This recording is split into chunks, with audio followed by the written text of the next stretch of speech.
All right, hello everybody, and peace of Christ to all of you. I hope my voice coming good and clear. Please invite your friends, and don't forget to download the video right after we finish. Today, our topic about money, money, money. It's a song we heard long time ago from a team. It's called ABBA. Money, money, money. Now, why people sing for money? Why people they worship money? The answer is very simple.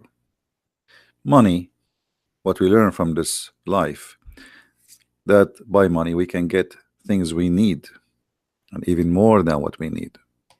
By money we can enslave people, we can control, we can be rulers, we can be kings, we can be whatever we like to be. We can destroy life, we can save life, we can take life. Money do a lot. And the human being understood what money is about. And this is why the whole world is running after money. However, religion is no different. Religion, and hardly you can find something that's called religion is not connected to money.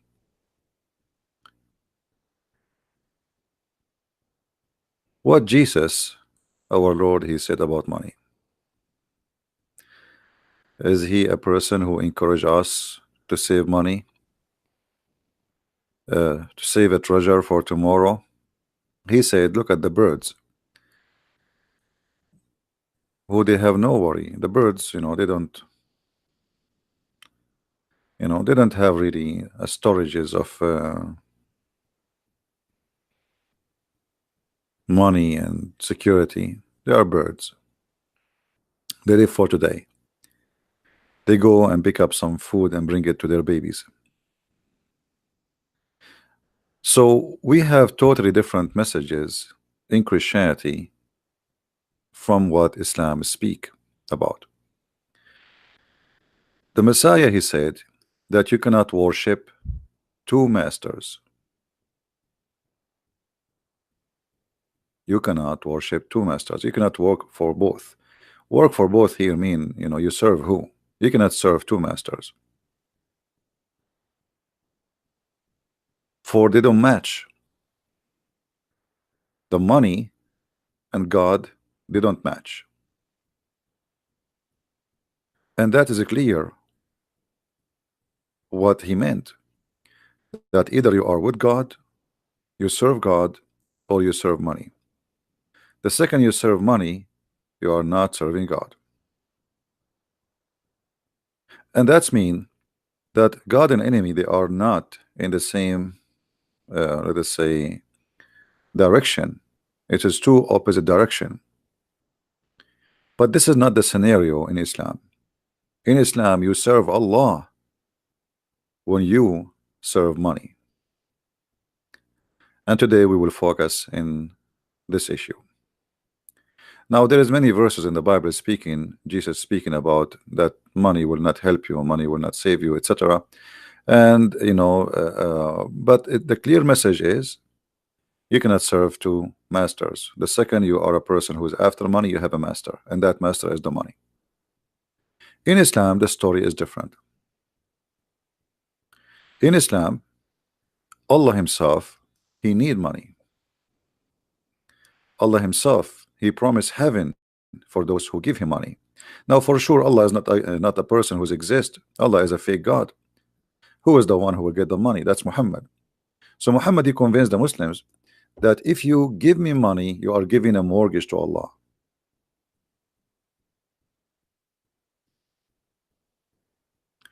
And he was using his God, as always, for the sake of generating money. So Muhammad, and this is very smart, by the way. This very smart and very evil in the same time. So you will not say, okay, I am the one who's asking you to give me. No, it's Allah. I'm telling you what Allah said. So now you are not just thinking about making a donation to Muhammad. No, don't you want to save yourself? Do you want to save yourself or not? So you have to give a mortgage to Allah, and Allah will pay you back in heaven. And who is the one who will collect the money? It is Muhammad. And Muhammad, he keep using that all over the Quran. Even he was asking the Jews that you should give me money too, because God, he order you to give money to the messengers. You have to support them with money. You see here the translation says, and then my messenger to support them. But in fact it says, وَأَقْرَضْتُمُ اللَّهُ قَرْضًا حَسَنًا, and we gave Allah a kindly loan. So by giving the messengers money, you are giving Allah a kindly loan. Okay, why Allah don't give the messengers loan? Can't Allah sponsor his messengers? Chapter 57 verse number 11, he who lend Allah a godly loan, a goodly loan, Allah will double it for him, and he will rich him in reward. Allah will make you rich. Just give him the money. Allah, he is in need and he is begging for money. Again, who is the one who will collect the money? Muhammad. The Muslim, they might say to you, oh, this is a charity. Well, hold on. I mean, charity, you don't keep saying it's just say give it charity.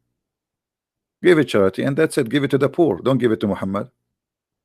If you see somebody is poor, feed him. Jesus says, if somebody asks you, give him. If ask you for your coat, give him your dress. And here this is about helping the needy, not just giving people your stuff. I mean, we are not crazy people. You go on the street, somebody says, give me your coat. And then Muhammad, he go farther with giving money, to the point he claimed that if you give him money, Allah will not only reward you in heaven, but he will grant you forgiveness.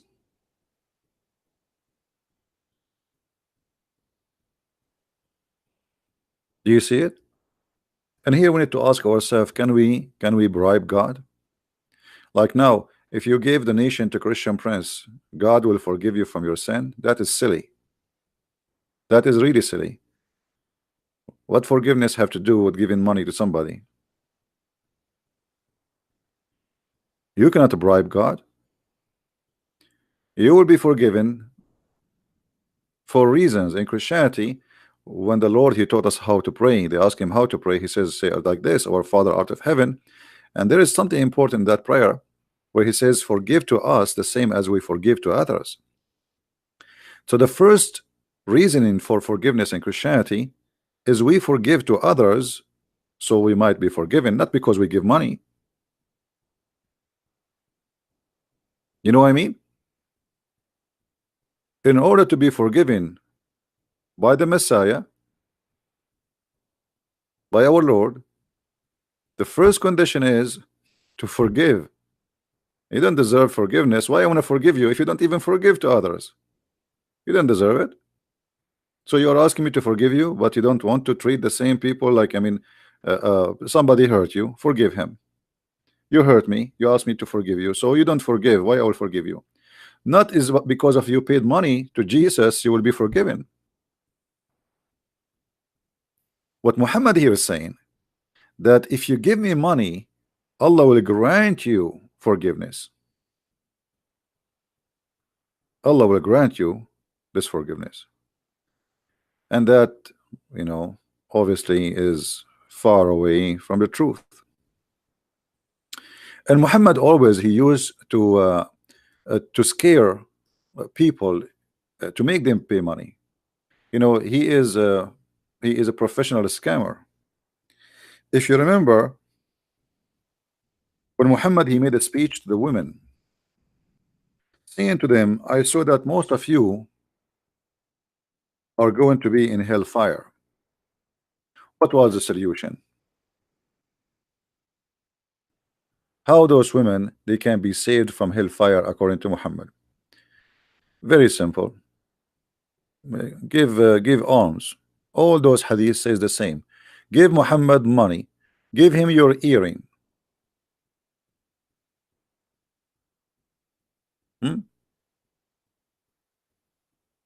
Give him your earring. Give him your money.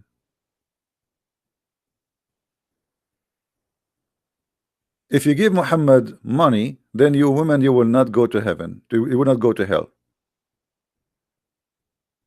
All those references in front of us.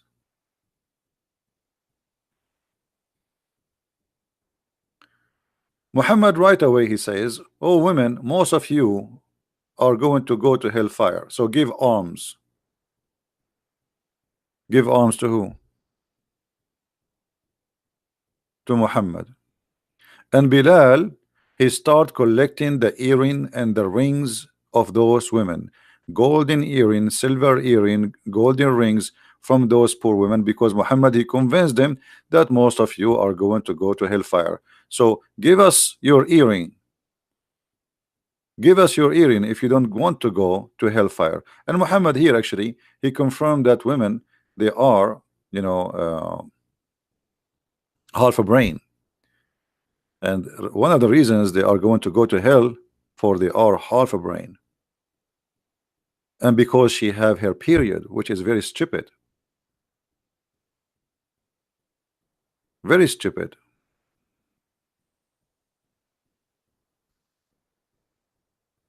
uh, and the whole purpose of this speech is to make women give their earring and their rings, scaring them, saying to them, you will end in hellfire. So you want to be saved? Give us your money.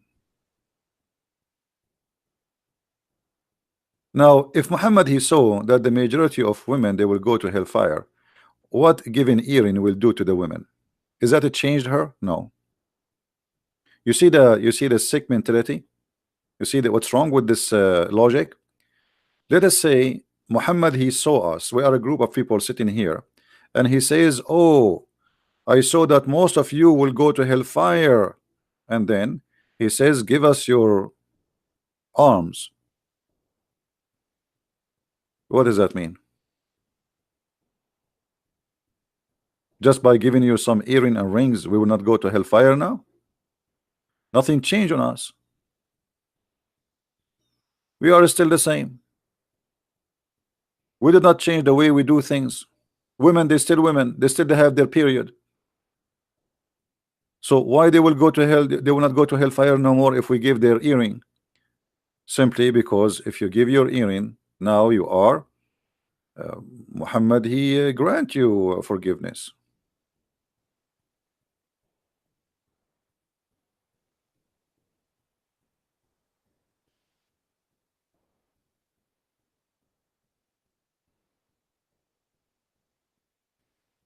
That's it. There is a hadith I'm trying to find. Let me see.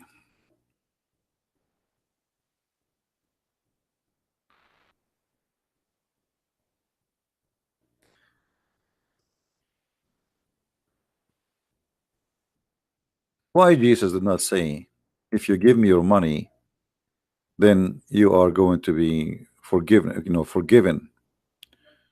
Why Jesus did not have the same logic? If the Muslim, they say that Jesus, which is Isa for them, which is a really wrong name, uh, that Christians and Jews, they have the same God. So why in the God of Islam, if you give some money, you are going to go to heaven, and you give it to the prophet, but if you give it to if you don't give, then you go to hell. And why women, they will go to hell? Just because they have their period, because they have half a brain. If the women have their period, that's mean if that is a defect in religion. That's what Muhammad said, a defect in the religion. So if this is a defect in religion, isn't it Allah who made them with the period? And since when having a period will make you a bad person? Look here what happened in this hadith here. He commanded them to fear Allah. Why? Because he said to them in the beginning, he was working with Bilal, his slave, and then he says to the women, directly speaking to women, then he moved away and he went to the women, and Bilal was with him. Bilal is the money bag. He is a slave who collect money from those who Muhammad he scam. He commanded them to fear Allah and exhorted them and remind them. He praised and glorified Allah, and he urged them to obey Allah. And then he said, give it charity, for most of you are the fuel of hell. A lowly woman with dark spot in her cheeks said, why, messenger of Allah, we are going to go to hell? He said, you complain a great deal and you are ungrateful for your husband. And then the women, they started taking off their necklace, earring and rings, throwing them to Bilal. Do you see it?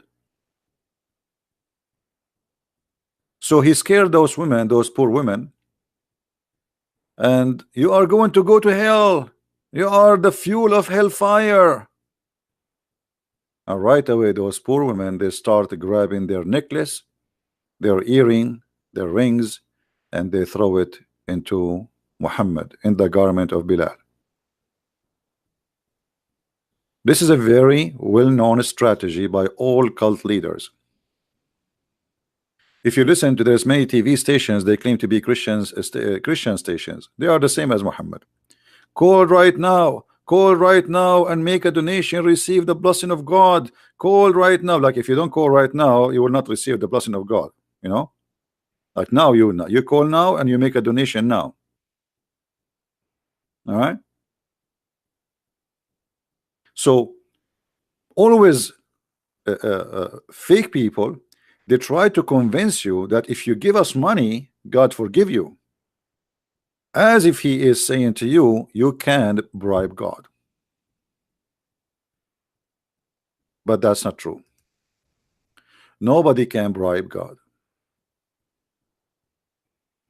We have a brother here, he posted a verse from the Bible.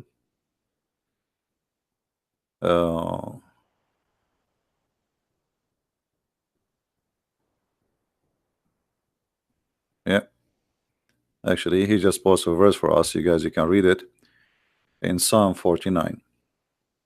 Thank you for that verse. So you cannot bribe God.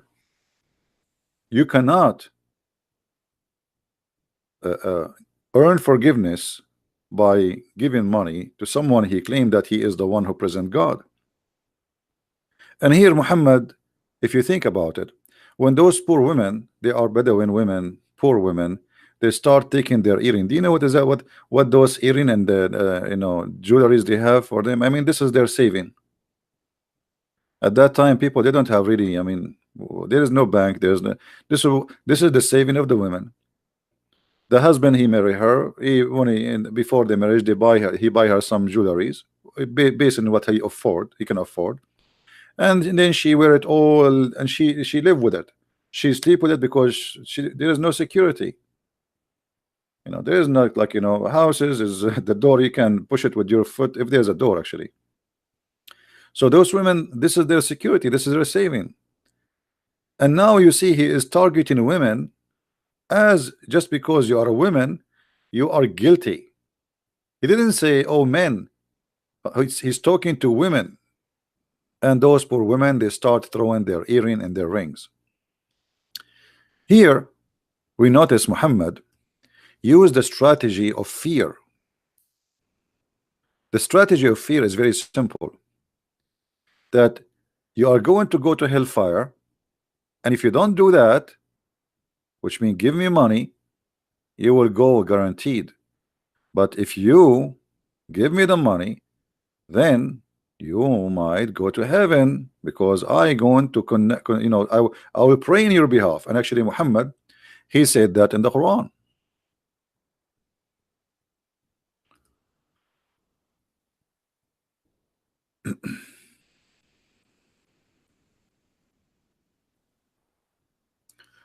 Muhammad, he says, if you want to meet the Prophet, which means Allah supposedly speaking, or you believe, when you consult Messenger of Allah in private, spend something in charity before your private consultation. So you guys, if you want to talk to Christian Prince in the private, you have to pay. If I am Muhammad, you have to pay me, Muhammad, You have to pay me as Muhammad money, otherwise I will not talk to you in private. Anyone remember that Jesus refused to meet somebody unless he pay him first? Do you know how much money Jesus can make? A person who can raise people from death, a person who can make the blind see, a person who can heal any illness by a touch. How much money he can make? You can imagine? Imagine if Jesus now he opened a clinic in this miserable earth. How many millions and billions of people they will attend the clinic of Jesus? Healing is guaranteed, perfect healing, and it's for free. Muhammad, who healed no one, who has no miracles, yet if you want to speak to him in a private consultation, you have to give him money. There's a verse in the Quran, and I don't know if any of you remember it, where Muhammad he kicked a man because he is poor from his house. The chapter of Abasa wa Tawalla.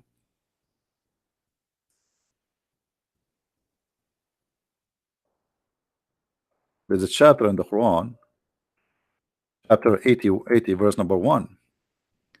It says that the prophet gave a bad face to a man. Who is this man? He is a blind man. But why? What for? The answer can be shown in the Islamic interpretation. You see, we don't use a Christian interpretation. The Muslim, they will say, oh, you know, this is a Christian Prince interpretation. He's lying, brother. He's lying, brother. He's lying. No, I'm not lying, my friend. I'm not. This is your tafsir, and we will show it in the screen.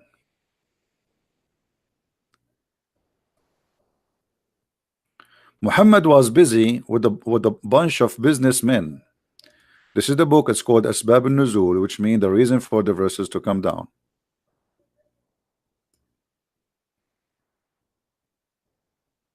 This is official Islamic government of the Kingdom of Jordan. Muhammad, when Ibn Maktoum, who is a blind man, he come to meet him. Muhammad was speaking to the highest men of the tribe of Quraysh, the rich men. He was meeting with Utbah and Abu Jahl, Ibn Hisham, and Abbas, etc. So they supposedly he is meeting with people who they are important, hoping that they will embrace Islam. Ibn Maktoum stood up and said, "O Messenger of Allah, teach me of that which Allah has taught you." He kept requesting and repeating his request, not knowing that he is busy dealing with someone else. Busy dealing with someone else? What does that mean? Well, the guy is asking you, teach me about Allah. This is an answer, should be a benefit for all of those. He is trying to convince people to convert to Islam, right? So this is still in the topic. It's not a change in the topic. But just because he is a poor blind man, Muhammad, he don't want to answer, and he kicked him out of his house.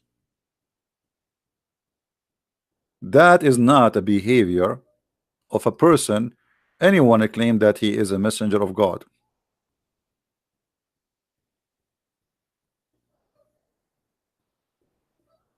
Why a man who is a messenger of God want to do such a thing?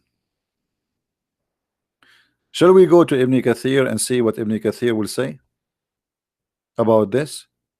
We can go to Ibn Kathir and try to find out in the English of Ibn Kathir, which is different always from the Arabic. But let us see, let us get them busted. This is Ibn Kathir, chapter 80, verse number 1.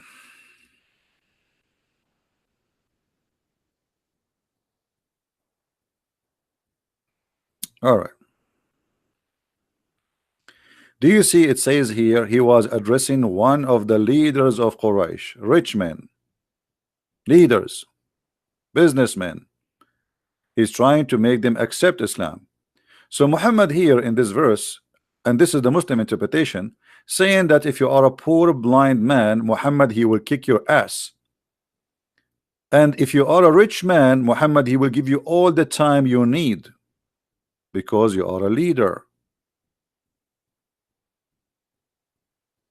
Ibn Maktoum, who was from the earliest people to accept Islam, yet Muhammad, he kicked his ass and he was rude to him. Even the Quran confirmed that. But somebody might say, okay, why the Quran reporting the story? After Muhammad he did that, people, the same people who Muhammad was meeting them, they start saying, look at this guy, he claimed to be a prophet of God, yet he was rude with the blind man who believe in him. You know what I mean? Because they witnessed this. They witnessed that the Muhammad, if he is a good man, trying to convince us that he is a prophet of God, how a good man he will do what he did to the blind man in front of our eyes. So Muhammad, in order to wash his hands from being guilty, he make a verse saying, Allah says to me, why you did that? This is wrong. Do you see the evil of Muhammad? He make verses supposedly God saying to Muhammad, why you did that?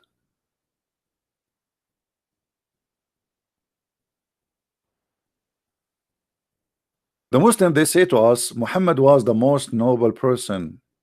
He was the most amazing person. I never saw a noble person. He will kick the ass of somebody he is a blind, because that will be against his nature, regardless if he is busy or not busy. A blind man asking you do that to him?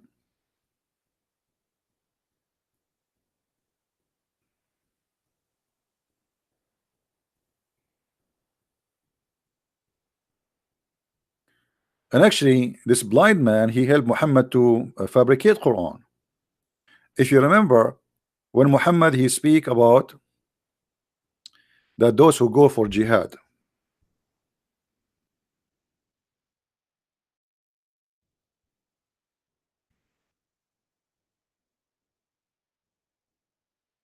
Muhammad was speaking about those who go to jihad,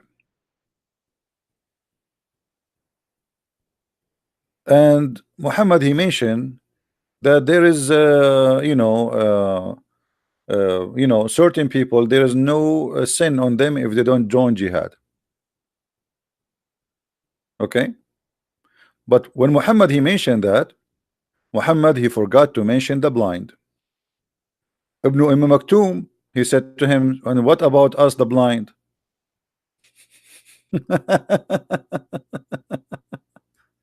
So Muhammad he added to the Quran right in the spot when the guy was just sitting next to him, and we can show you the reference, which is proving Muhammad to be a false. The guy he just said to you,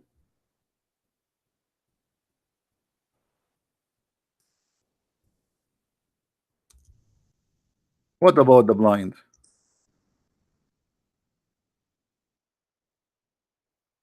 If we go to the verse, chapter 24, verse number 61.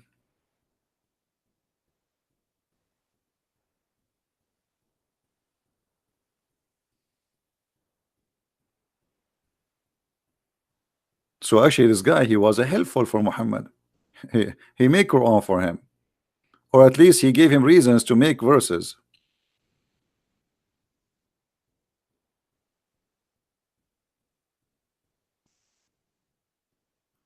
And this is why he added, there's no blame upon the blind, no blame upon etc., because Ibn Maktoum, this person, the same person, he is behind this reason.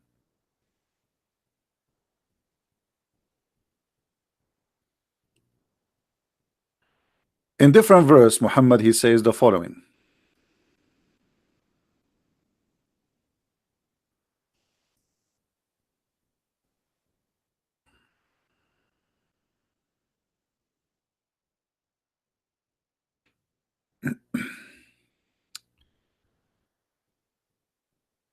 Read with me carefully, please. Of their goods take alms so that you might purify them and sanctify them and pray in their behalf. Have you ever heard of a religion like this before?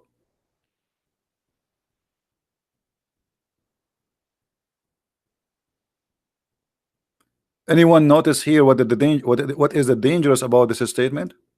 Who notice? Let us see from you guys. I want you to think with me. What is the problem with this verse? As you see, this is not my translation, this is not my website, this is your Islamic website, this is your Arabic, this is your English. Everything is yours, Muslims. I have nothing to do with it. What is the problem here?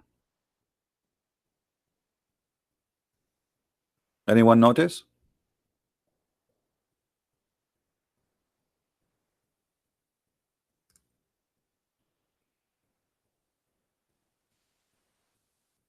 You can bribe Allah, exactly, but how you can bribe Allah? He give us details. If you pay Muhammad not only he is a prophet, but he will pray in your behalf. Do you see it? You do not need to pray no more. This money you give is going to purify you, sanctify you, and Muhammad now is going to pray in your behalf. So the money you give to Muhammad, Muhammad is in hire. You want to hire Muhammad? Give him money. You don't need to pray, and you are going to be purified, and you are going to be sanctified, and then he will pray in your behalf. If there is more clear proof that this guy is a scam,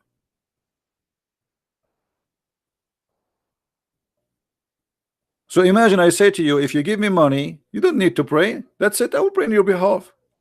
Just give us the money. Obviously, this is a scam. We have a Muslim guy. He's saying, "Is this guy is stupid?" Osman, answer us. Okay, maybe I'm stupid. You are smart. Osman, you are a Muslim and you are smart. I never saw a Muslim. He is not smart, by the way. All of them are genius. But the point, they believe that there's in heaven, there's a woman. Her ass is 1 mile. Obviously, you are the one who's smart, who believe that God is a vagina vendor, will provide you with 72 women and their legs is wide open like a victory sign, and you will have a 70 years orgasm. So Mr. Smart, as long we are the stupid one and you are the smart one, explain to us why if we pay Muhammad he will pray in our behalf.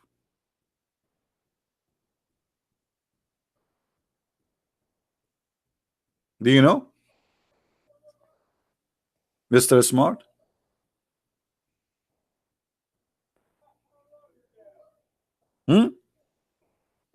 You are the smart one, we are not. I mean, what we can do?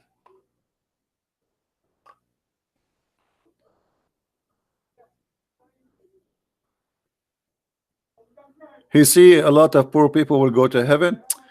My friend, he see a lot of people will go to heaven, but yet his best friends, all of them, they are rich.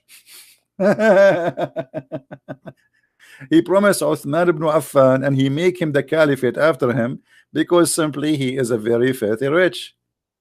Who is the poor people? Muhammad, he bought, you know, the Quran says, look at this. Have you ever heard, not only in Islam, not only you can bribe God, Allah can bribe you too.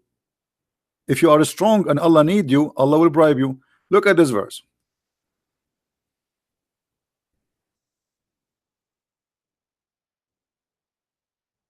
Always those who claim to be prophet of God, I mean, they have to make some nice speeches. What, he will say the poor people will go to hell?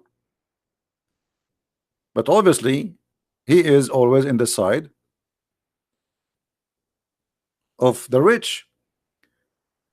If you read this this verse look nice, okay. And by the way, here it says وَفِي الرِّقَابِ. It says here in translation, and to free the captive. It doesn't say that. Al-riqab, it says here sadaqat, the alms is given to this and this and this, and to the slave. Nowhere it says free the slaves. Now, but look at this here. وَالْمُؤَلَّفَ قُلُوبَهُمْ. The one, their heart need to be reconciled. Anyone knows what is that about? Anyone knows what this is about? Who here remember what we said before about this verse? Who is the one their hearts are to be reconciled? You believe it or not, Muhammad, he bribed people to convert to Islam. And this is written in their Islamic books, and this is in the Quran too. Abu Sufyan, he was a very important man, a war warrior. His family are they are criminals. Muhammad, he needed them. And actually, because of Abu Sufyan, Islam expanded. Abu Sufyan family is the one who occupy all the Islamic world we know today, not Muhammad. So Muhammad, he bribed Abu Sufyan and his children, and he gave them at least 100 camel each, and gold and silver. How we can prove that? We go to the interpretation, and we go to the book of Asbab al-Nuzul, chapter 9, verse number 60. You see, nothing from my own. Everything I show you is from Islamic websites, and I have nothing to do with it. I have nothing to do with it. Read carefully. And those whose their heart are to be reconciled, so that they might become a Muslim. So Muhammad, when I give money, he is buying believers, he is buying warriors who they are fighters, the criminals, saying, I will give you money. You see, I take money from people, but I can buy you too. I'm a businessman. How you can make somebody's heart go to Islam by giving him money? It's a bribe. So he is saying here, and those who their heart are to be reconciled, so that they might become Muslims, or that Islam might be firmly established. So Muhammad is using those people to establish Islam. Allah cannot establish Islam. He needed their money. He needed those people. So now he is sacrificing money. He's buying them, and then their peers might become Muslims that might defend Muslims. You see, they are warrior. They are criminals. So they will defend. They are fighters. And this was Abu Sufyan family. If we go to the book of Asbab al-Nuzul, this is Al-Jalalain. We go to the book of Asbab al-Nuzul. Oh, in Asbab al-Nuzul, not translated. It's gone. Shish kebab. Bingo. You see? Read carefully with me. Read carefully with me. And those who their hearts are to be reconciled, give them gifts such as Abu Sufyan's and his companions. Do you see it? And they were 15 men. 15 men, but they are, they are in charge of many men. They are many fighters. They are very powerful. So Abu Sufyan and his gang, Muhammad, he made them convert to Islam by giving them money. If we go to Ibn Kathir in English, I don't think we will find too much details, but let's try. Chapter 9,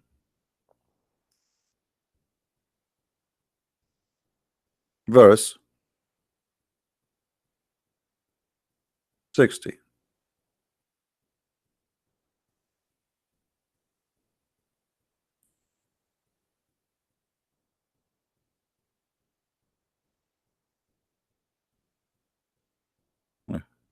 We cannot find anything. Ibn Kathir in English is gone. There's no Abu Sufyan story at all. It's shish kebab. Disappear. Yeah, we cannot find it as usual. Nothing new. Nothing new.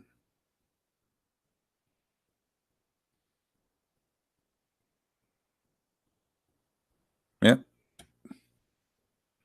So Muhammad, he accept a bribe, and he will pray in your behalf, as we showed you, and he will sanctify you by giving him money, And Muhammad too, he used money the same way he used money for his benefit, promising you going to heaven. He bribed people to convert to Islam, and those who their heart, okay, he could not convince them to convert to Islam. What he can do? Well, give them money. Those people, they like money, so take money and convert to Islam. Now, how Muhammad, he is a prophet of God, and how Allah is God, except that somebody he will convert to Islam by money, paying him money, and that is okay. You know what I mean? Unless this is a pure cult.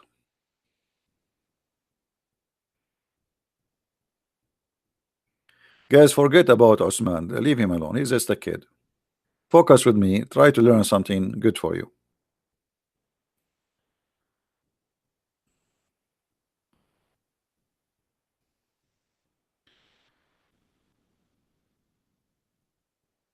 What if I pay somebody to convert to Christianity? Is that really a real conversion? That's fake. That's false. So what? Are we fooling God now? So I give you money, you became a Christian. Are you saved? You're not saved. You're going to go to hell. Actually, me and you will go to hell now, because you did not convert because you believe. You convert because of the money. So you worship the money. That's why the Bible says you cannot serve two masters. You cannot serve money and God.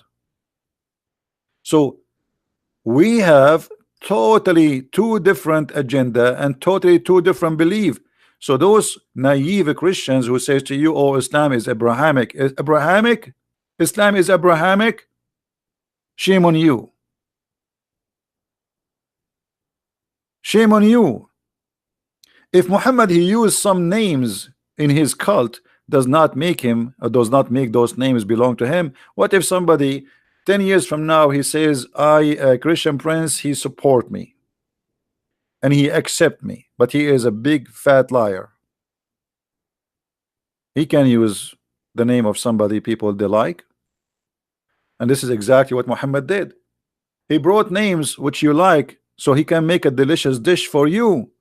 Somebody wanna put a poison in your food, he will put it in your best food, not in the toilet seat. Do we agree? In order to put poison for you, I have to make you believe first that this food is good to eat. I'm not going to put it for you in a piece of ugly old cheese, a smelly cheese you will throw it in the garbage.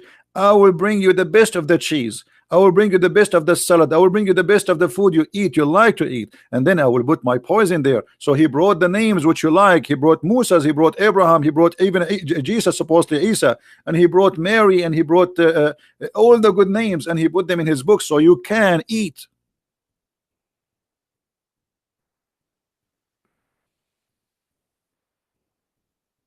Otherwise, Muhammad not only far away from Abrahamic belief, Muhammad is anti-Abraham.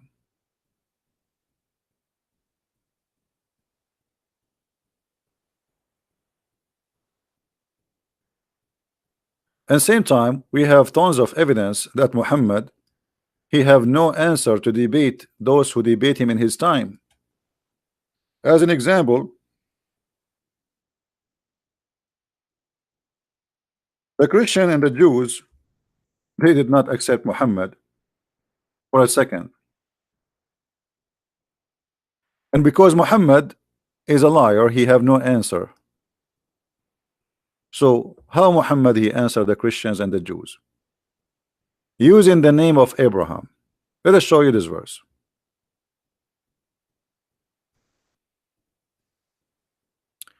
Ye people of the book, why dispute ye about Abraham when the law and the gospel were not revealed till after him? Have ye no understanding? Which means, are you stupid? Now look who is stupid here. Muhammad saying to them, you are debating me about Abraham, but you came after Abraham. But isn't he is the last one to come? Here you notice that this cannot be from God. This is from a stupid idiot who have a very low IQ. There's no way God here is refuting the Christians and the Jews, because a stupid God only will say such a thing. If you are the last one, then how you come with such a logic? Ye, why you are disputing about Abraham if you came after Abraham? But you came after the Abraham, after the Jews, after the Christians, and based on your logic, you are the last one who have the right to dispute. You know what I mean, guys?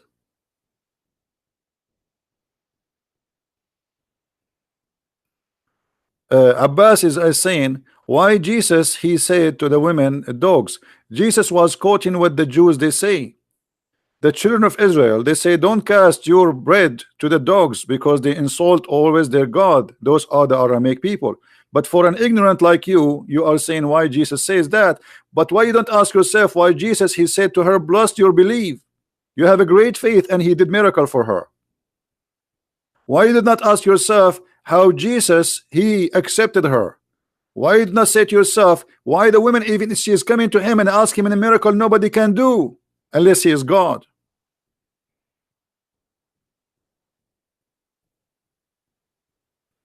And as long you are against people to call somebody dog, why your Quran saying that we are the worst of animals? Hypocrite Abdul.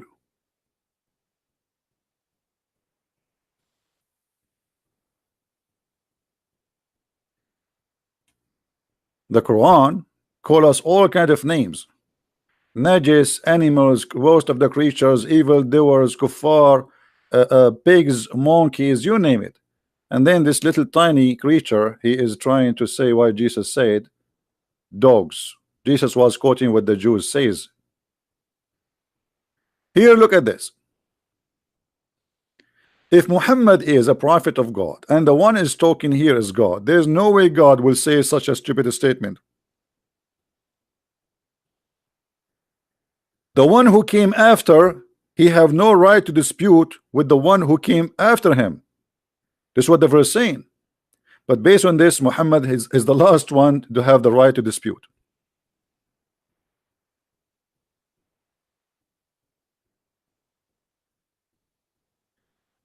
Jihad does not mean holy war. Here we go. Okay, the one who says jihad does not mean holy war, who is the donkey who told you that? Give me his name so I can get him busted. You know, I saw many articles that say jihad is your struggle with yourself, the struggle with fasting. That's a big fat lie. This is, yes, there is many meaning for jihad, but the jihad which a Muslims will get a reward with is the one who do go and kill. When somebody come with a statement, there's one of two things will happen to Christian Prince. Either he will laugh at you or he will laugh with you at yourself.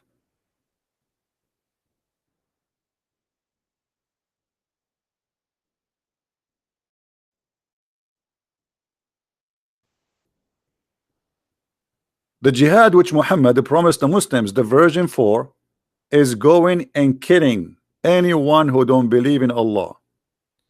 And the jihad have two parts, either by money for those who cannot go for war, or those who go physically and kill. Now if there is anyone who dare to say I'm lying, please let me know. Actually, why we waste our time? We can get you busted immediately. Here we go.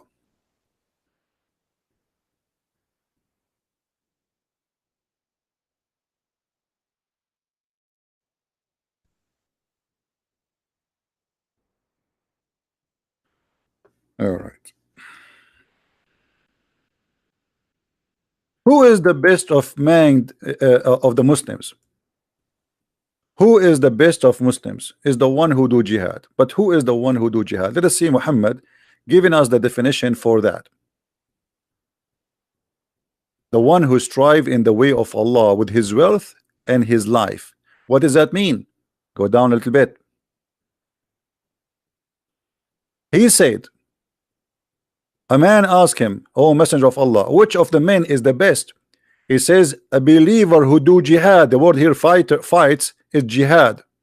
For the donkey who said that, who fights seeking is taking his life, and expanding his wealth or spending his wealth in the way of Allah. This is what jihad. Let us see what the Quran said.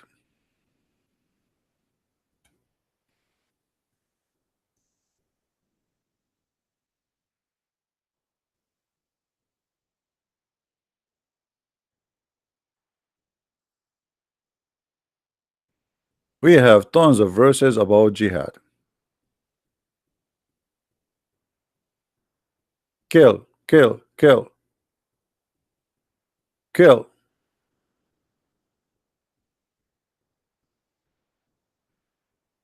Read this carefully with me. Allah has purchased. He what? He has purchased money again of the believer, their life and their money. Their life and their money. For their, between two brackets, in return is paradise. They fight in his cause, and they slay and are slain. Where is the donkey who says to us that jihad does not mean to holy war? Where is that donkey who said jihad is not a holy war? Put your ears up. You do not need to put your hand up. You know, you're a donkey. Put your ears up. Do you see how they lie to you? Is that a Quran or this is a Christian Prince book?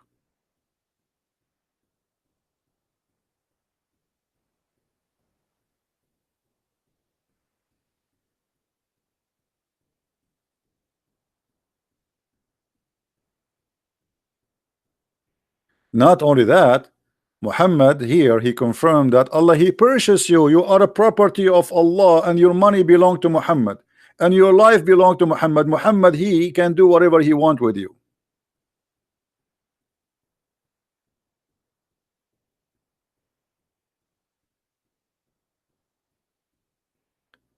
Well, we don't want to change the topic to talk about sex and jihad, but if you want to have tons of reference, you can go and get my book, Sex and Allah. All right, it's 2 volumes, have tons of reference about sex and Allah, sex and jihad, sex and Muhammad. Everything have to do with sex.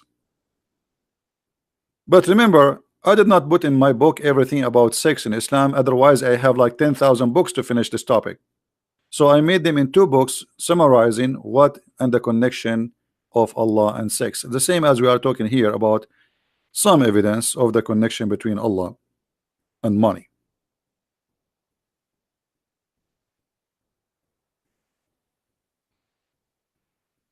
If there is a Muslim, he is a sheikh, and he think he is not shaky to debate me, please don't hesitate. You can give us your Facebook, post a challenge in your Facebook. I want to debate a Christian Prince, and post your Skype. We will call you immediately, not tomorrow, not next month, not next year. Is that fair, guys? Is that fair? If there is any sheikh, he is not shaked, terrified to debate me. If you have the courage and the knowledge, post in your Facebook, I make a challenge to Christian Prince, and for sure your Facebook will verify who you are. Don't create a Facebook media today just to make this lie, because there's some kids, you know. We want a verified page of Facebook for a sheikh who is willing to debate me. You post it there, you post it here for us, we check it out, we will call you. I will call you immediately. Just give us your Skype.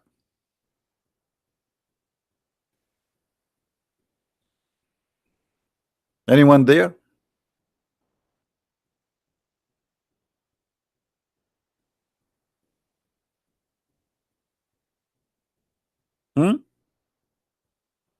Fight for his cause. Why Allah he need to fight for his cause?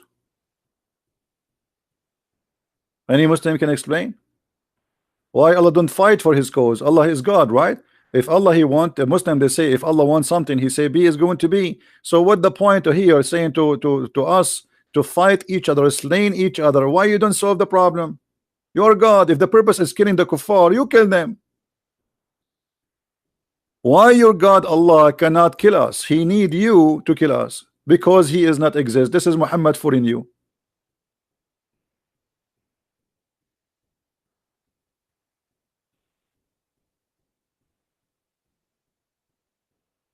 Allah a long time ago he made a threat to people like me,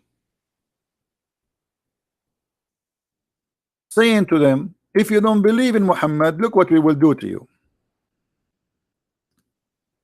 What he will do to us? A brother, if you don't believe a brother in the Prophet Muhammad, the brother, Allah is going to erase your eyebrows, and Allah is going to make your mouth close, and your nose is inside your head. Let me show you the interpretation. Chapter 4, verse number 47.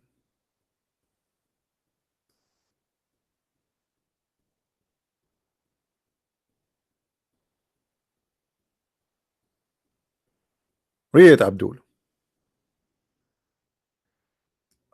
The proof that Allah he need you to force people to convert to Islam is in the front of you. Allah is a shish kebab. He made a threat to the Christians in the time of Muhammad, not in the judgment day, that if you don't believe in Muhammad, look what I will do to you. What I will do to you? Huh? I will erase the details of your face. I will transform their faces to the back of their heads. By the way, my face now in the back of my head, just to let you know, I'm sitting on my back is to the computer because now my eyes in the back. And we will turn them into animals. Yeah, all of us, we have tails now. Different interpretation. Let's see Al-Jalalain. Read carefully Al-Jalalain. O you who giving the scriptures, which mean Christians and Jews, believe in what we have revealed in the Quran, confirming what is with you of the Torah before you, or we liberate faces, erasing their eyes, their noses, and their eyebrows. And by the way, to be honest with you, in the other day a policeman, he stopped me. I was driving and he says, where are your face? I said, I don't have face because Allah he deleted my eyebrows and my eyes and my nose and my mouth, and not only that, he caused my nose to go inside out like naps of the necks or a flat plate. And this is why I use my face sometime to put rice in it. Like when I go to overseas, they ask me, do you have a dish with you? I say, no, put it in my face. It's like a dish. A very clear proof that Muhammad is nothing but a scam. He threatened the Christians in his time. You be careful, you better believe in me now. Allah will do this to you soon, the same as he did to the Jews, which means he did it in the past, not in the it's not about tomorrow in the judgment day. This is now, and nothing happened to the Christians.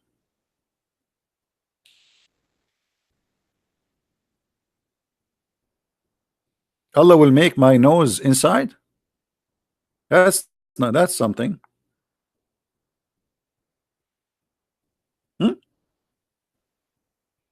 Look at this. A Muslim, he is posting for us this verse.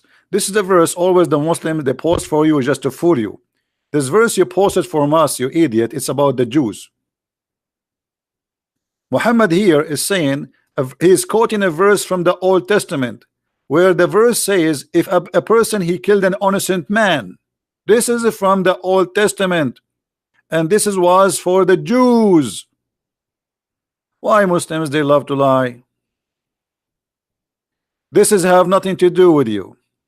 It says there actually, and we order Musas. Why you don't post the verse before it? This is for Musas, not for you. And if we ask the Muslims, by the way, who is an innocent person in Islam? The one who kill an innocent person is the one who kill a believer. If you kill non-believer, he is not an innocent person. Liars will end in fire.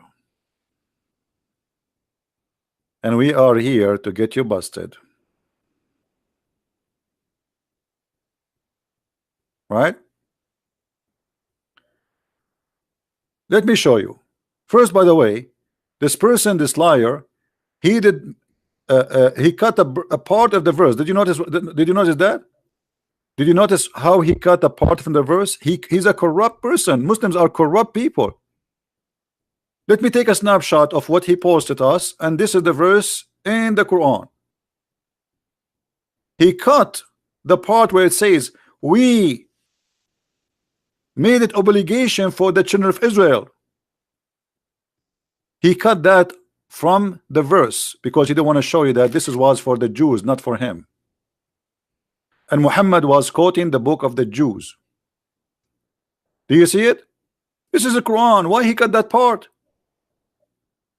Why he cut the part where it says the children of Israel? Because this is the whole idea. Islam is a scam. Why you cut the verse? This is the same verse. Where is the part where it says, and we gave that law to the children of Israel? Because you are a liar.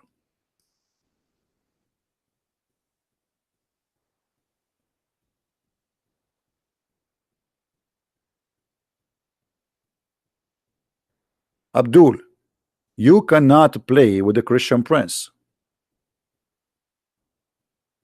I don't even play chess with myself. I will lose.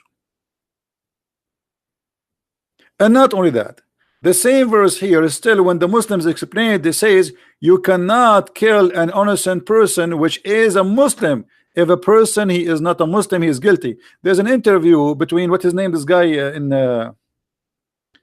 England. England became the nest of terrorists. What his name? I forgot his name. The Pakistani boy. They made an interview with him in the BBC. He says, why you don't condemn the killing of innocent people? He says, yes, first of all, innocent people in Islam is Muslims. Go search it right now. No, not Alida. What Alida was? Ali is just a kid. Andam Shawadri, Andam Shawadri. He explained it. He is being honest. He says killing innocent in the Quran mean killing innocent Muslims. If you kill non-Muslims, they are not innocent. The BBC guy, he says to him, you must be kidding me. So are you saying to me those who they are killed, etc., they are guilty? He says yes, they are guilty because they refuse to accept Islam. And this is exactly what their interpretation says. So they quote for you a verse to mislead you, to misguide you, and to fool you. And there's many stupid idiot out there, they are waiting for being misguided. Why you don't quote for me the verse after it to show you the mercy? The only reward who make war upon Allah. How you can make war upon Allah? I am in war with Allah. What is the punishment for me? You know, when you see the word war, you think those people are fighting Islam by taking sword. No, the second you say a statement against Muhammad, you are waging war against Allah. What the punishment? The verse after it. They will never quote this verse for you. We cut their hands, we cut their feet from opposite direction, we crucify them, and we expel them from the land. Have you ever seen a Muslim quoting for you the verse after this verse? They don't quote it.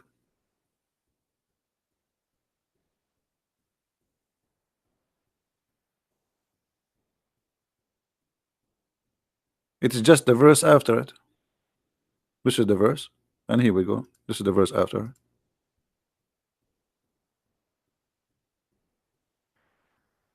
Look what Muhammad said, just to get them more busted.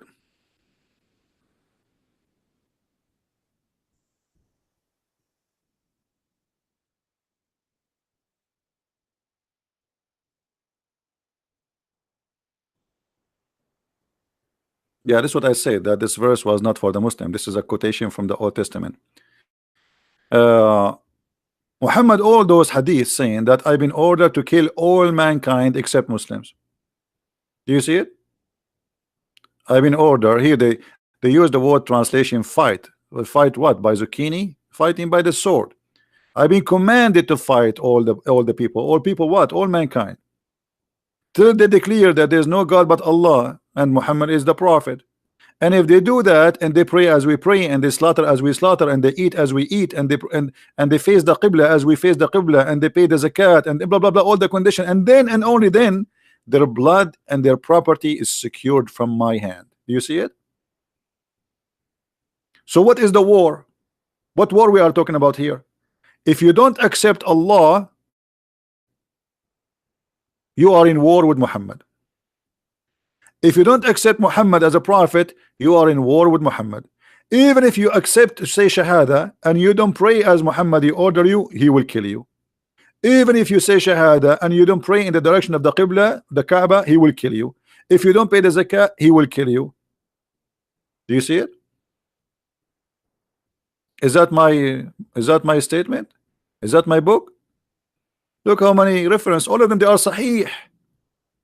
All of them they are Sahih. Their blood and their wealth are safe from me. Muhammad is nothing but a gang leader. Why their blood and why you want to take their wealth? Just because you don't accept to say Allah is God and Muhammad is prophet, their wealth is insecure and their blood is free for you? Yes, this is Islam.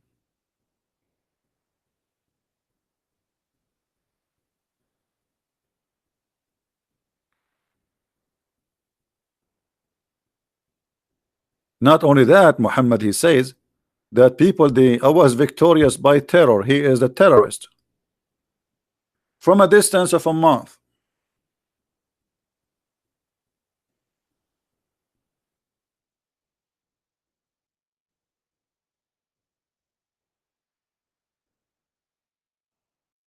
From a distance of what? From a month. I was victorious by terror in the heart of my enemy. Another hadith. The Prophet says, I have been given 5 things. What Muhammad was given. Let us see what he was given. Number 1, he was victorious by terror. He scared his enemy from a distance of a journey of 1 month. Do you see it? Do you see it? Jesus was not given that. Jesus, if he come to your house, you will be happy. You are safe and you are secure. He will not kill you. Muhammad, you say the name of Muhammad, people are terrified, for he is a terrorist. You see here they translate the word Ra'ab, which means terror, by Awi.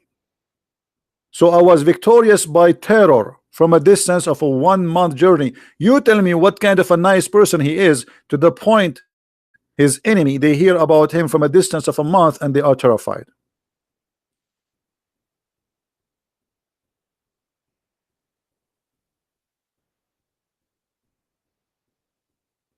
Now we go to the second part of our topic. Go back to the money. Money is not only Muhammad he pay you, money is how Muhammad he buy you. We showed you how Muhammad he bought the family of Abu Sufyan, but what about heaven? Did Allah promise us gold and silver in heaven? And pearls and jewelries? Yes.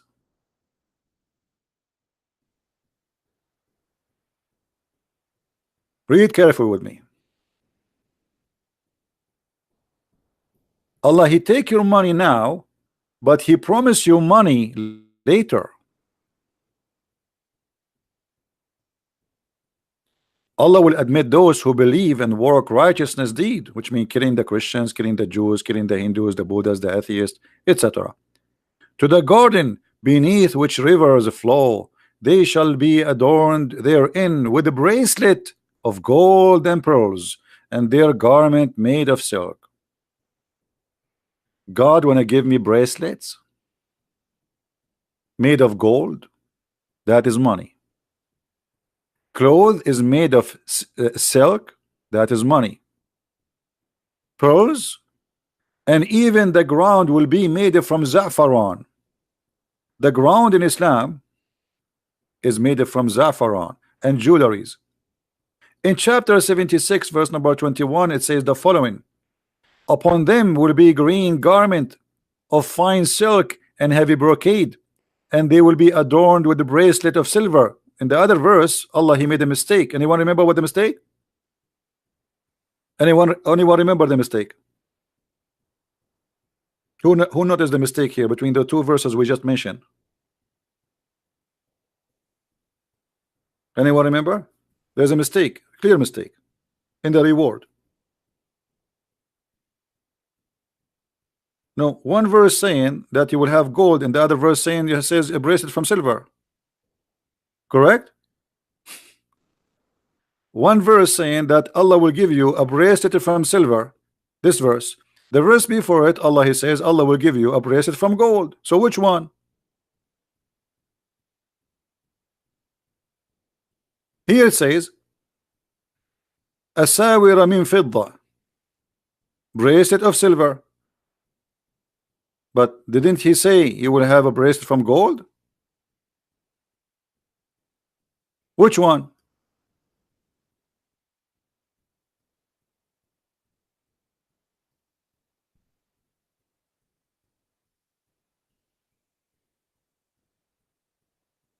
Did you notice? Allah do not remember what His promise is. So in one verse He says the bracelet will be from gold, in the other verse the bracelet is from silver. And there's a huge difference between bracelet from gold and bracelet from silver.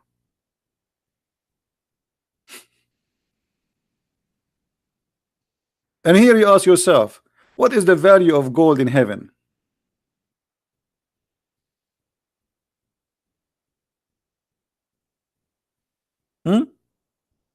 What is the value of gold in heaven? What we would do with gold in heaven?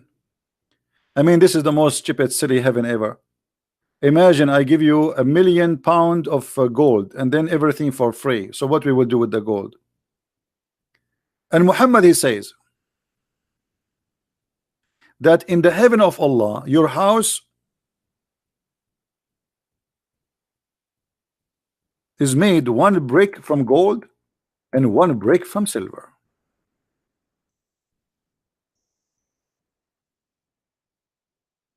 If you have a software to do like what they call it, you know, the software they use for engineering, like to design houses, try to make a wall or a house, and try using your software to color the wall with two colors, gold and silver, because one brick is gold, one brick of silver. Okay, and see how ugly it's going to be, how comfortable your eyes will be to live inside such a stupid house. I prefer a cabinet or a cabin made from wood, will be a lot nicer, so friendly, and I will feel like a human inside it. Being inside a box made from metal, that is not a house. Especially it's a shiny wall, gold and silver. How disgusting.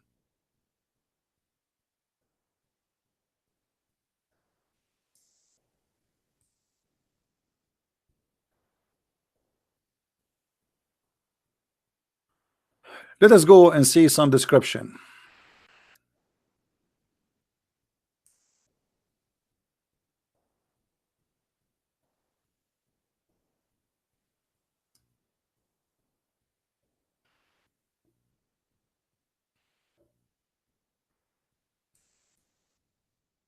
We cannot find those hadith in English. Oh boy.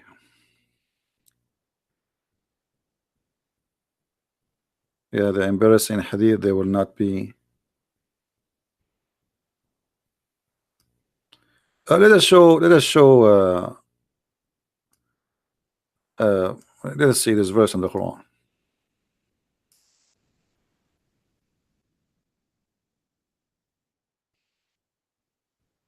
Look at this description for the heaven.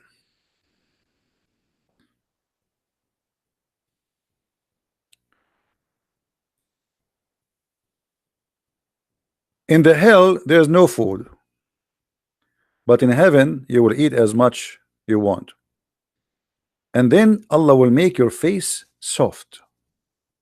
You see the translation here is false. It says joyful. It's not, it's a lie. It says na'ima. Na'ima. This is literally the translation. And they will be, you know, pleased there. The garden is so high. I like high garden. I mean, I don't like a low garden. There nobody will do gossiping. And there is a spring of water running. But you remember the yesterday we spoke about two fountains. Now it's one spring. And you will sit in a high throne. By the way, this is a translation is false. It says fi sururin marfu'a, which mean high couches, high beds. This is heaven. I will have a high bed, and then cups. Allah will put cups for you there. I mean, have you ever heard of a heaven like this? وأكواب موضوعة, and cups, like the translation. Let's change the translator. This translation is weird. It look like this guy is using software or something. Let us see. Here we go. See? And cups set at hands in heaven, my friend. You have cups there. I mean, you enter your kitchen, brother, you have cups. Have you ever heard of God? He's promised me to have cups in heaven.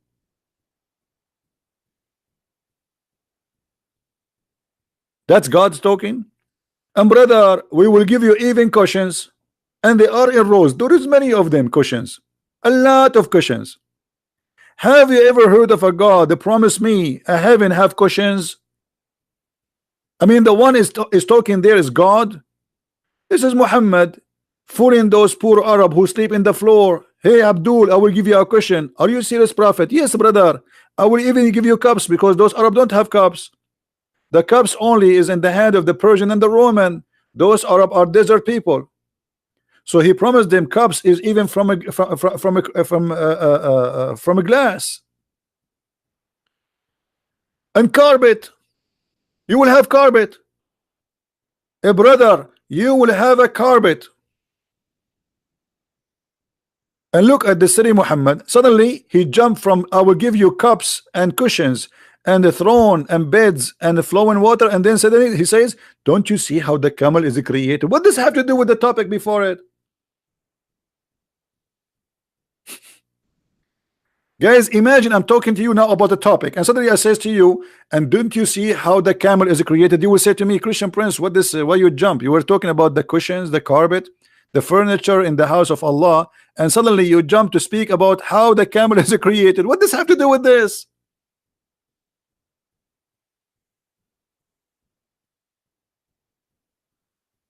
I mean, this guy, he have a diarrhea. He don't know what he's talking about.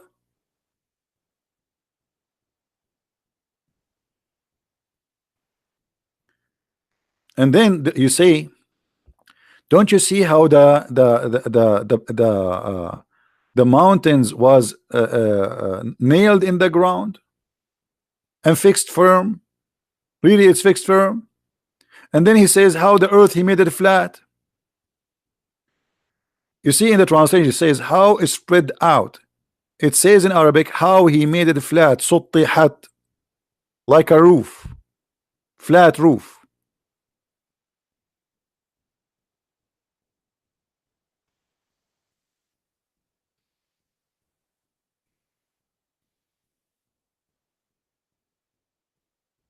And yet they say to you, Islam makes sense and Islam is a religion. Islam is a crazy, is a cult.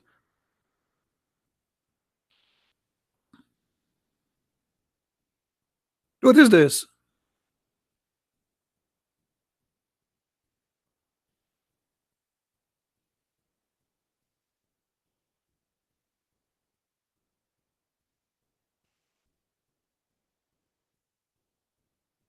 Look at this one. Hold on, let me show you this one.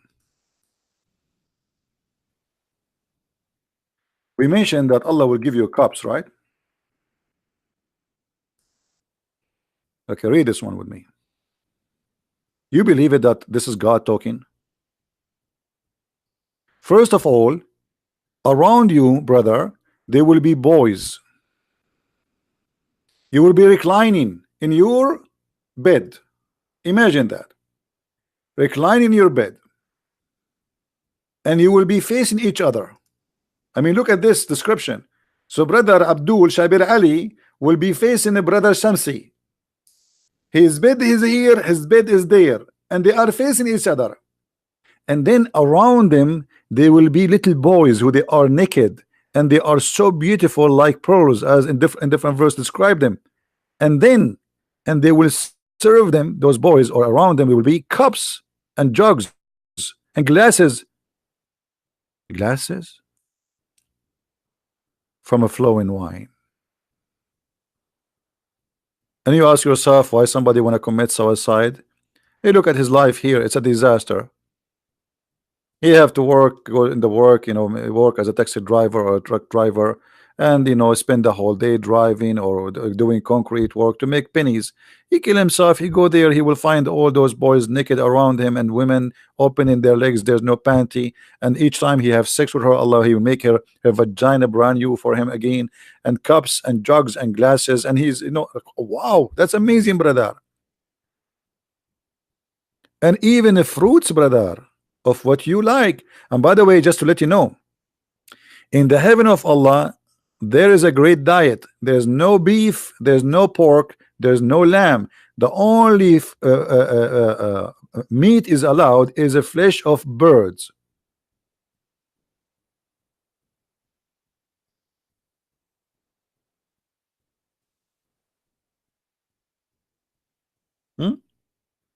This is the open buffet of Allah. Only chicken,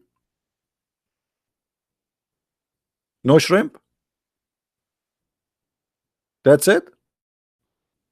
But hold on, actually somebody here, David Kenwood, he said something important. Guys, the Quran says Allah will give you flesh of birds, right?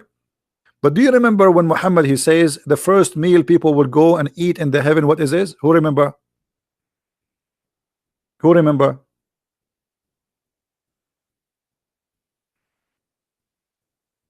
David, he just posted. Who remember? The liver of the whale, right? So Muhammad is a liar. The Quran promise you only bird meats.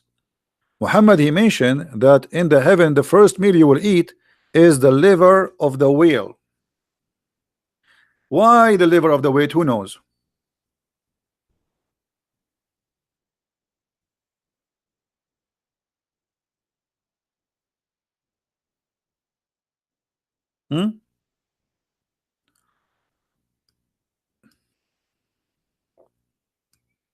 Why the liver of the whale?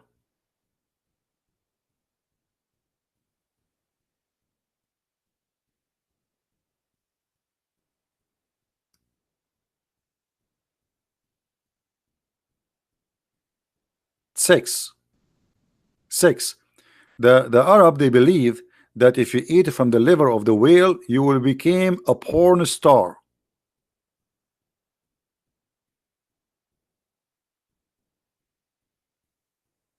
Remember, now you are going to go to the heaven of Allah, so you need to be ready.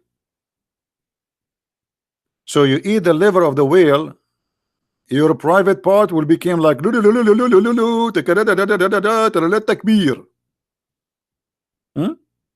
Viagra, thank you very much. And look, actually this story here is the most hilarious story. A guy, he came to him and he said to him, I came, brother, to ask you a question about the three things nobody knows unless he is a prophet. Hold on, guys. He's asking him a question about three things nobody knows unless he's a prophet, but the guy, he know the answer. Because later he agree with him. No problem, nobody knows the answer for it unless he is a prophet, but the guy himself, he know the answer. Let it go. Firstly, what is the first portent of the hour? Secondly, what is the first meal of the people of paradise? Thirdly, what make the baby look like the father? And each answer is hilarious. And then Muhammad, he says the first meal, etc. And then look what make the baby look like the father. And if the man, now he explained how the baby look like. If the man discharge proceed the women, then the child resemble the father. And if the women discharge proceed the man, the child resemble the mother. And this is, nobody knows the answer for it except the prophet, brother. This is why if I ever get married, I will never have discharge first. I don't want my son to look like me. What a disaster. Even I go to Walmart, everybody leave. Alhamdulillah. I enter a store, everybody's out. I go in the elevator, nobody there. Even the airplane, I am in, even the captain, he leave. Like the airplane is by itself. He hit the parachute and he flee. True story, by the way. This is true story. So now you know how you can have a good-looking baby. If your wife, she is good-looking and you are not good-looking like me, then don't have orgasm first, Abdul first. Hello? The prophet, he knows best.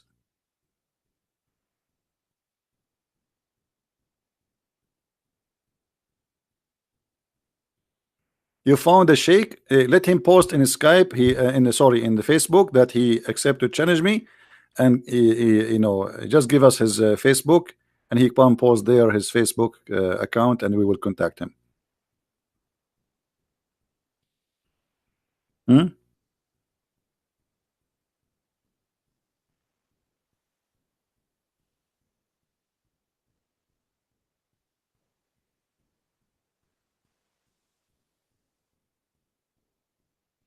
And Abdul haven't. This is what proves that your prophet is a prophet, because he believe that the first meal of people who enter heaven is a whale liver. Allah will hunt whales. Allah is doing fishing right now. How many whales Allah he need? How many whales Allah he need? We have 1.5 billion Muslims supposedly. How many whales Allah he need to feed them? And those are the one is alive. So if we count those who die, since the time of Islam until now, maybe by now we will have 10 billion.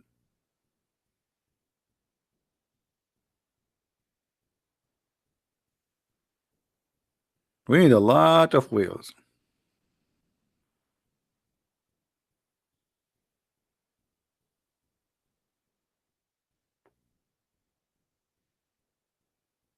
Any Abdul?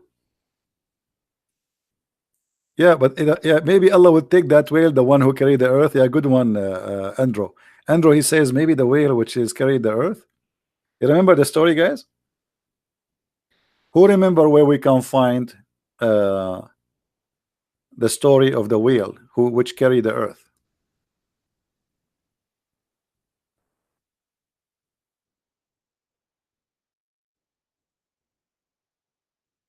Who remember? Before I put it in the screen, who remember? Which verse is speaking about the whale carrying the earth? Noon. Yeah, but what verse? What chapter? Actually, that chapter is, it should be, actually the chapter name should be chapter Noon, but the Muslim, they change the name, they make it Al-Qalam with a pen. Noon. Noon. It is one of the miracles of, look at the translation, guys. Look at translation. Look at how funny. Noon is one of the miracles of Allah. Why? It's a letter, brother. It's a one letter. This is a miracle of Allah. So if I say noon now, I made a miracle. Noon is an Arabic letter. You see here, noon is not really noon. It's just N, letter N. Let me type it for you in English. It just, this is what it is. What miracle of Allah, you donkey. But because they cannot explain it, it's a miracle, brother. That's it. This is what it says noon. In Arabic, when a letter alone, we give it like a name. So we call it noon. But it's a letter N. That's it. This is a miracle of Allah. Why? Is Allah the one who made this letter? But if we go and to try to find out what this noon mean, you will be really amused. Shall we go and see what noon mean? Just for the sake of education. Chapter 68, verse number 1.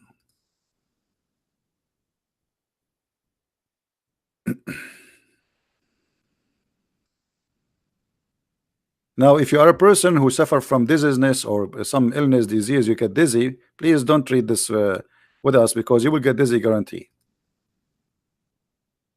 Noon. What noon mean? Brother, Ibn Abbas is talking, the cousin of the Prophet himself. And from the narration and the authority of Ibn Abbas, he said, regarding the interpretation of Allah saying noon, noon, he says, Allah swear by noon, which is the whale that carried the earth on its back, and the whale in the water, while in the water, and beneath it there's a bowl, and under the bowl there is a rock, and under the rock there is a dust, and none knows what is under the dust save Allah. Here the knowledge of the scholar stop. Don't ask me more questions. I do not know. I could not go deep in the ocean more than this. That's it. My knowledge arrived to the dust, and the dust I do not know. Please don't ask me.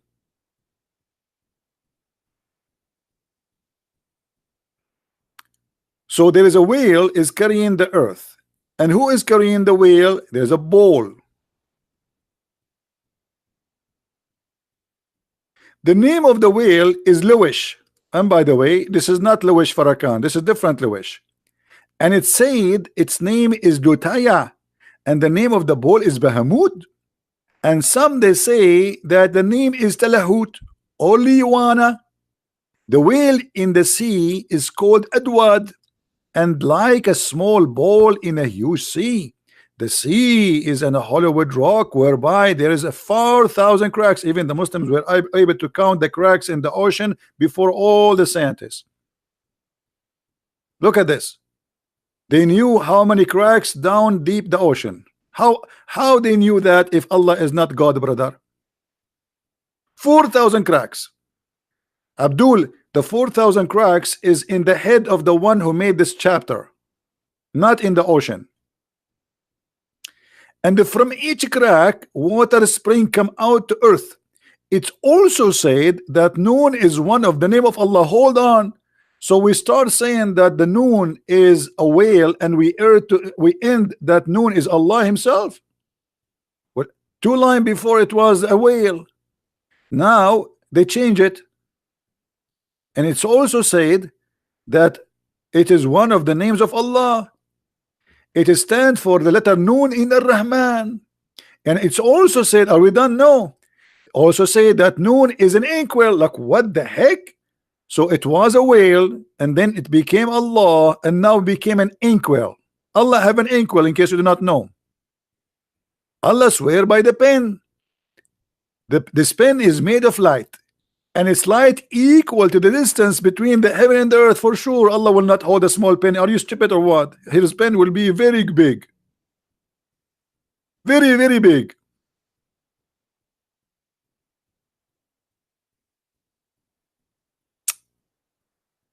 Oh boy. How many of you feel like converting to Islam? And by the way, supposedly this is interpretation. This guy is explaining. Anyone understand anything now? Is it better before the explanation? I mean, after the explanation, now we are getting more dizzy. So which one is the correct meaning? I mean, this is the interpretation. This is the explanation. And the Quran says, Allah said that we made the Quran, explain the Quran in great details.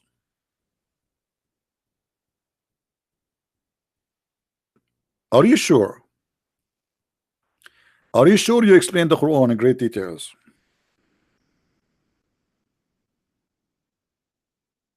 I can't tell, brother.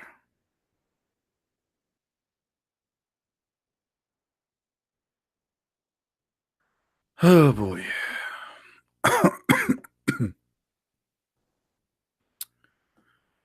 Do we have any Abdul have a comment? He just don't agree with us, something.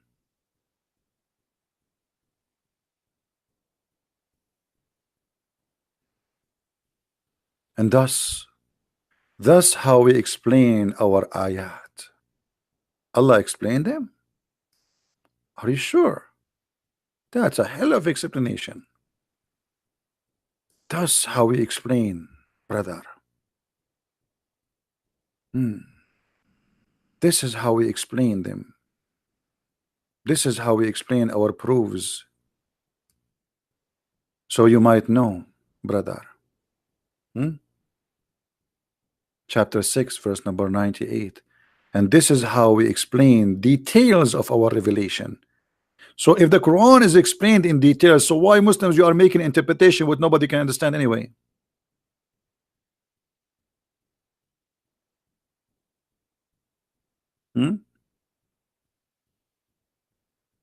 Any Abdul?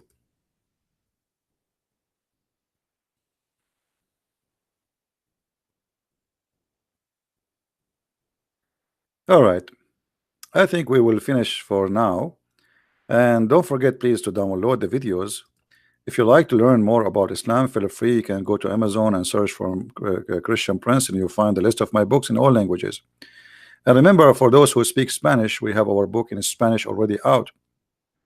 For those who speak Spanish, and we have in German, we have in Swedish, we have in French, and for sure in English. So if you are a person who care to read and educate yourself, please feel free and get your copy. Now, the reason we ask people to download the videos, because we want you always to have reference, and they are for free. It doesn't cost you money. It's for free.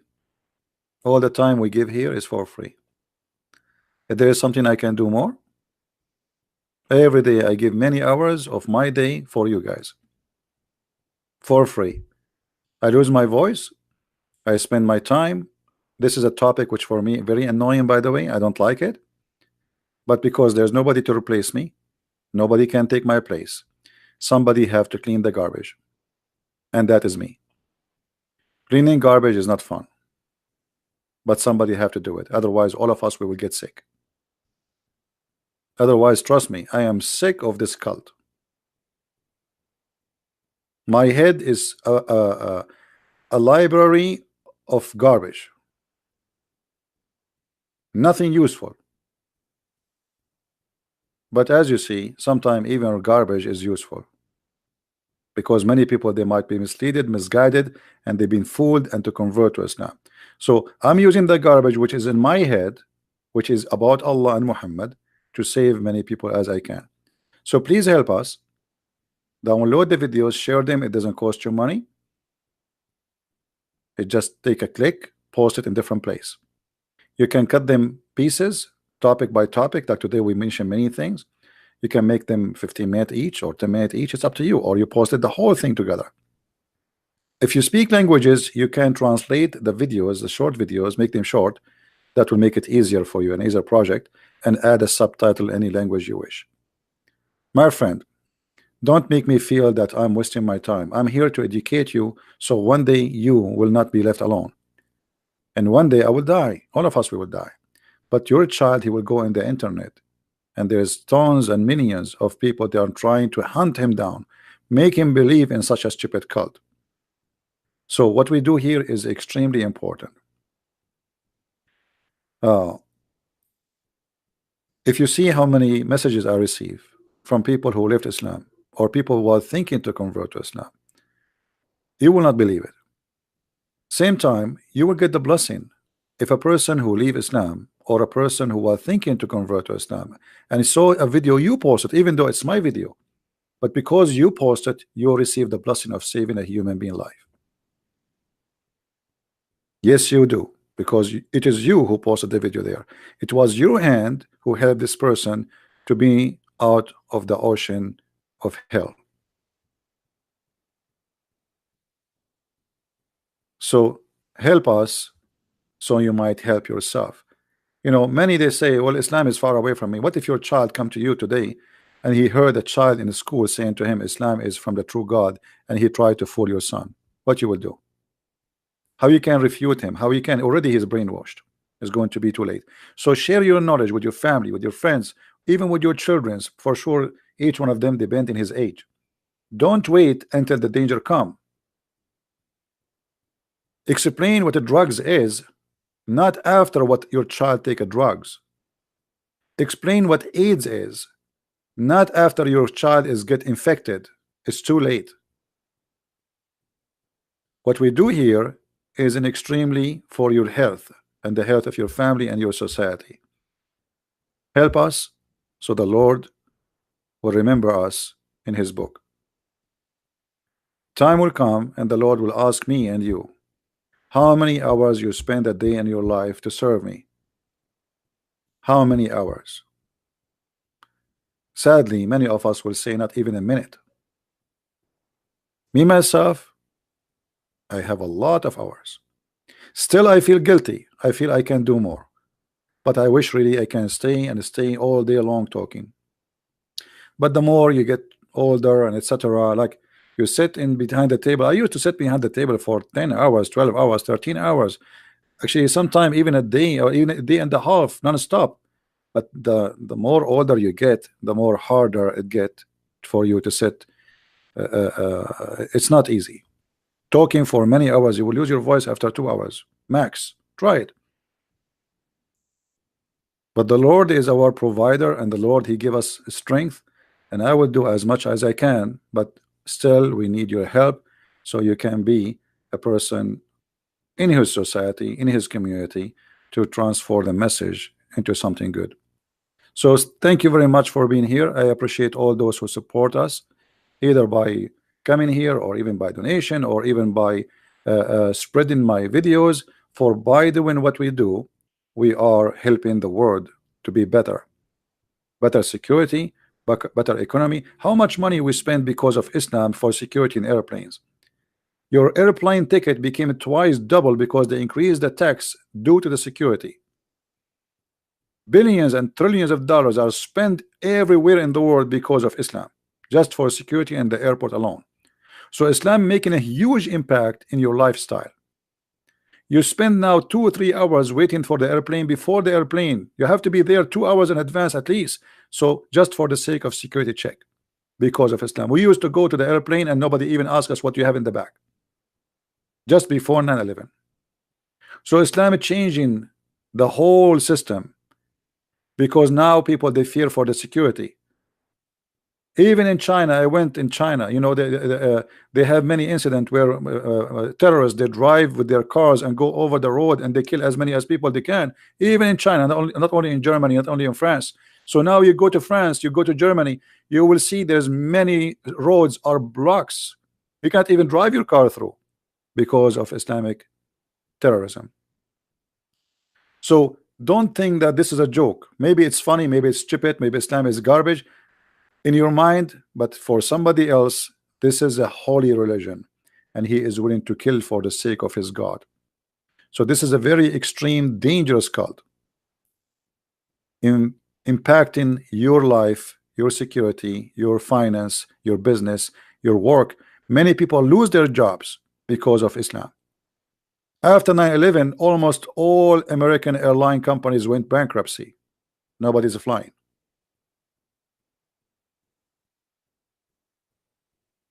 So be careful, my friend. This is not a joke. Thank you very much for being here. And this is your brother in Christ, Christian Prince, was with you. Remember always that there's no better name than his name. And they can hurt our body, but they cannot kill our soul. We are saved, and he is with us, and he is now listening to us. Every two who mention my name, I will be between them. He is right now listening. We are the followers of the living Christ, and they are followers of the dead Muhammad. Let the dead bury the dead, and we are with the living God. His name is Christ. He is our Lord. Thank you very much. Christ is Lord. Islam is false. And see you soon again. Bye-bye.